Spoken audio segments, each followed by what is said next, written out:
görüşmek üzere arkadaşlar.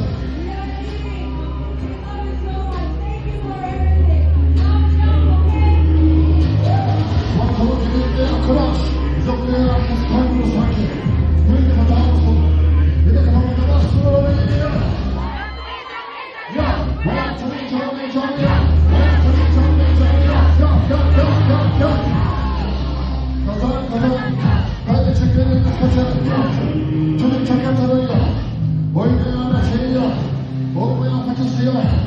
Kurtaran paçayı yok. Eliyle küçük bir yeri biliyor. Akıyordun ya. Ama biliyor. İktidarda kaldı biliyor. Kolay bir yok. Beklemenin özgürleşmesi yok. Her şey boş şimdi soruyor. Büyünün tuzak kafasında yok ha. Kolların böyle sorunu yok. Biri seviyor öyle ağlamı. Bir günde sizden de konuşan var. Böyle bir takım organizasyon var.